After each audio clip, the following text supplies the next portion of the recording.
Welcome to Global Worlds, your trusted source for breaking headlines, global insights, and sharp analysis from around the world. If you're new here, don't forget to hit that subscribe button and turn on notifications so you never miss an update. The year 2026 opens with the US and Iran locked in a dangerous standoff, a confrontation that has been building for months but now threatens to spiral out of control.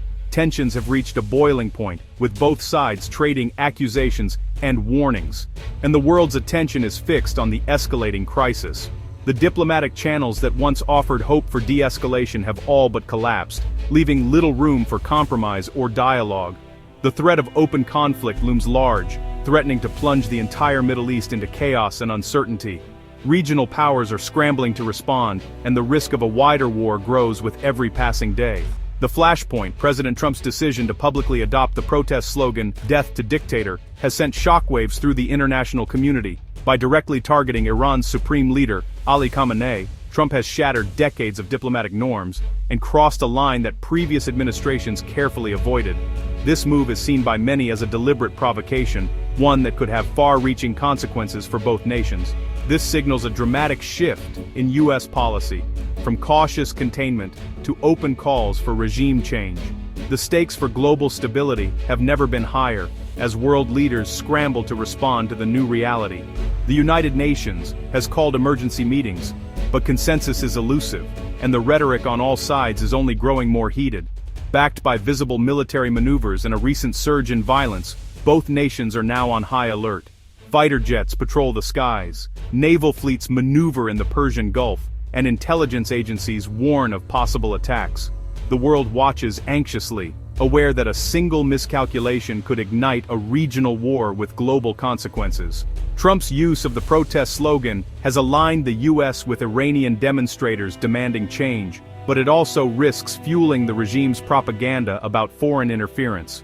Iranian state media is already seizing on the moment, portraying the US as the architect of unrest and using the crisis to rally support at home.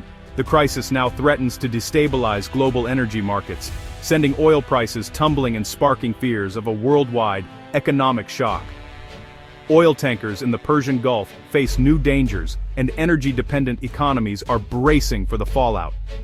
The security of US allies like Israel is also at stake, with military forces placed on high alert and emergency plans activated. Regional tensions are at their highest in years, and the risk of a broader conflict is very real. International pleas for restraint are growing louder, but so far, they have been ignored. Peace talks have stalled, and the possibility of war grows ever more real with each passing hour. Protesters around the world demand de-escalation, but their voices are drowned out by the drumbeat of war. As of January 9, 2026, the question is no longer if war is possible, but whether it's already inevitable. The world stands on the edge, waiting to see what happens next in this high-stakes confrontation. The crisis took a dramatic and unexpected turn far from the Middle East, sending shockwaves through diplomatic circles and newsrooms around the world. While most eyes were fixed on escalating tensions in the Persian Gulf, a bold operation was unfolding thousands of miles away in South America. In a stunning move, U.S. Special Forces launched a covert mission in Caracas, the heart of Venezuela, and captured President Nicolas Maduro. The world watched in disbelief as images of armed soldiers and armored vehicles surrounded the presidential palace, signaling a new phase in the crisis. Officially, the U.S. justified the operation as a crackdown on international drug trafficking, citing years of allegations against Maduro's regime for facilitating narcotics shipments to North America and Europe. But beneath the surface, the real message was unmistakable. This was a warning shot aimed directly at Tehran. The United States was making it clear that no leader, no matter how distant or protected, was beyond its reach. Secretary of State Marco Rubio wasted no time in drawing a direct line between Maduro's government and Iran, as well as the militant group Hezbollah. At a press conference, he Shandari and the Kings, he Duran Centur. Accused Venezuela of acting as a gateway for Iranian influence in the Western Hemisphere, raising the stakes for both countries. The operation underscored the global reach of U.S. power, demonstrating that American influence and military capabilities extend far beyond traditional theaters of conflict. For Venezuela and Iran, longtime allies united by shared opposition to U.S. policies, the abduction of Maduro was more than a political blow. It was a chilling warning. Both governments now faced the reality that their leaders could be targeted at any time. The operation also had a strategic economic dimension. By seizing control of Venezuela's vast oil reserves, the U.S. aimed to secure an alternative energy source, preparing for the possibility that conflict in the Persian Gulf could disrupt global oil supplies. This move was calculated to ensure that vital shipping lanes and energy flows would remain stable, even if tensions with Iran escalated into open conflict and threatened the world's main oil arteries. Iran's response was swift and furious. Officials in Tehran condemned the U.S. action as blatant international piracy, accusing Washington of violating sovereignty and international law. Inside the halls of power, fear and uncertainty gripped Iran's leadership. The sense of vulnerability was palpable, as officials scrambled to assess the risks to their own security. The sight of Maduro's capture, broadcast across the globe, made President Trump's earlier threats against Iran feel suddenly personal and all too plausible to the country's rulers. The stakes have risen dramatically. Now Iran's leaders are left to wonder, could they be next in America's crosshairs? President Trump has abandoned diplomatic ambiguity, issuing direct threats against Iran's leadership and even invoking death to dictator in official statements. After meeting with Israeli Prime Minister Netanyahu, Trump's rhetoric has grown more confrontational, backed by a massive U.S. military presence in the region. Over 45,000 U.S. troops are stationed across the Middle East, with fighter jets and Delta Force commandos on high alert near Iran's borders. The message is clear. The era of strategic patience is over. Every move is designed to pressure Iran's regime, making the threat of military action specific and credible. The administration links any crackdown on Iranian protesters to possible U.S. intervention. The world waits to see how Iran will respond to this unprecedented pressure. As U.S. threats mount, Iran faces its most significant wave of protests in years, with demonstrators demanding the end of the Islamic Republic. The government's brutal crackdown has only fueled public anger, creating a cycle of repression and resistance. Human rights groups report dozens killed, while the regime struggles to maintain control. The Trump administration frames its actions as support for the Iranian people, using the protests to justify its pressure campaign. For Iran's leaders, the crisis is existential. They must suppress dissent at home while deterring foreign intervention. Any sign of weakness could invite U.S. action, but more violence risks further unrest and global condemnation. The regime is forced into a precarious balancing act, with its survival at stake. Today's crisis is haunted by the deep trauma of the 2025 war, a conflict that left scars not just on the land, but on the psyche of millions across the region. That year, Israel and the United States launched a series of devastating, coordinated strikes on Iran's military and nuclear sites, shattering the fragile balance of power in the Middle East. The 12-day conflict was brutal and swift, killing top Iranian commanders and scientists, and leaving families and communities in mourning.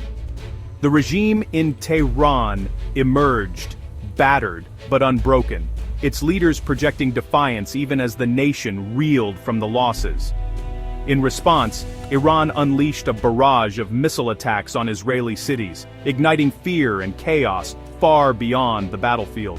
After days of escalating violence, a fragile ceasefire was brokered, halting open hostilities but leaving deep wounds and unresolved tensions. The war shattered hopes for peace, normalizing direct confrontation between Iran, Israel, and the U.S., and fueling a new era of mistrust and anxiety. Iran's leadership, having survived a major attack, now faces a crossroads, emboldened by their survival, yet dangerously cornered by international isolation and internal pressure. For the U.S. and Israel, the previous war feels unfinished, its objectives only partially achieved, fueling today's aggressive posture and readiness for renewed conflict. Both sides remain psychologically primed for another round, their militaries on high alert, and their populations bracing for the worst. The current standoff is more perilous than ever, with every move watched and every threat taken seriously.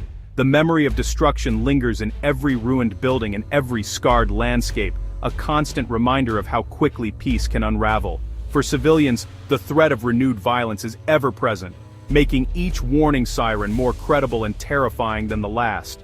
The region stands on edge, its borders tense, its people anxious, and its leaders wary of the next spark. Old wounds remain painfully fresh, and the shadow of the 2025 conflict continues to shape every decision, every fear, and every hope for the future.